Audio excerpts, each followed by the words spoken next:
बुरी किस्मत वाले ये कहानी ज़रूर सुने। आइए कहानी शुरू करते हैं। एक व्यक्ति जीवन में हर प्रकार से निराश था। लोग उसे मनहूस के नाम से बुलाते थे।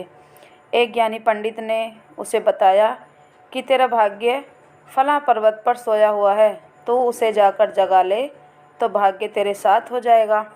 बस फिर क्या था, वो चल पड़ा अपना सोया भाग्य जगाने। रास्ते में जंगल पड़ा तो एक शेर उसे खाने को लपका। वो बोला, भाई मुझे मत खाओ, मैं अपना सोया भाग्य जगाने जा रहा हूँ।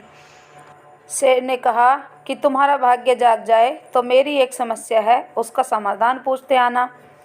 मेरी समस्या ये है कि मैं कितना भी खाऊं मेरा पेट नहीं भरता। हर समय पेट भूख की ज्वाला से जलता रहता है। मनहूस ने कहा, ठीक है। आगे जाने पर एक किसान के घर उसने रात बिताई। बातों बातों में पता चलने पर कि वो अपना सोया भाग्य जगाने जा रहा है, किसान ने कहा कि मेरा भी एक सवाल है, अपने भाग्य से पूछकर उसका समाधान लेते आना। मेरे खेत में मैं कितनी भी मेहनत कर लूँ, पैदावार अच्छी होती ही नहीं। मेरी शादी योग्य एक कन्या है, उसका विवाह इन परिस्थितियों में मैं कैसे कर पाऊँगा। मनहूस बोला, ठीक है। और आगे जाने पर वो एक राजा के घर मेहमान बना।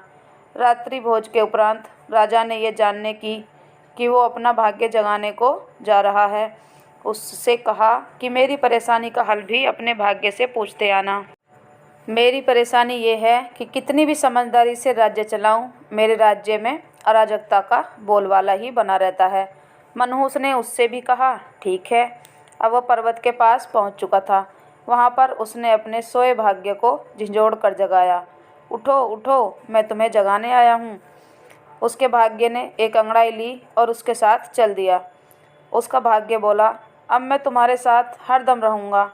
अब वो मनहूस न रह गया था, बल्कि भाग्यशाली व्यक्ति बन गया था और अपने भाग्य की बदौलत वो सारे सवालों के सवाल जानता था। वापसी यात्रा में वो उसी राजा का मेहमान बना और राजा की परेशानी का हल बताते हुए वो बोला, चूँकि तुम एक स्त्री हो और पुरुष वेश में रहकर राजकाज संभालती हो, इसलिए राज्य में अराजकता का बोलबाला है। तुम किसी योग्य पुरुष के साथ विवाह कर लो, दोनों मिलकर राजभार संभालो तो तुम्हारे राज्य में शांति स्थापित हो जाएगी। रानी बोली, तुम ही मुझसे विवाह कर लो और यहीं रह जाओ। भाग्यशाली बन चुका वो मनहूस इनकार करते हुए बोला, नहीं नहीं, मेरा तो भाग्य जाग चुका है, तुम किसी और से विवाह कर लो। तब रानी ने अपने मंत्री से विवाह किया और सुखपूर्वक राज्य चलाने लगी। कुछ दिन राजकीय मेहमान बनने के बाद उसने वहाँ से विदा ली। चलते चलते वो किसान के घर पहुँचा और उसके सवाल के जवाब में बताया कि तुम्हारे खेत में 7 कलश हीरे जवाहरात के गड़े हैं। उस खजाने को निकाल लेने पर तुम्हारी ज़मीन उपजाऊ हो जाएगी और उस धन से तुम अपनी बेटी का ब्याह भी धूमधाम से कर सकोगे।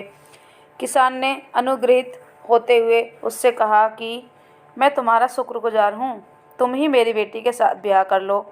पर भाग्यशाली बन चुका वह व्यक्ति बोला कि नहीं नहीं, मेरा तो भाग्योदय हो चुका है, तुम कहीं और अपनी सुंदर कन्या का विवाह करो।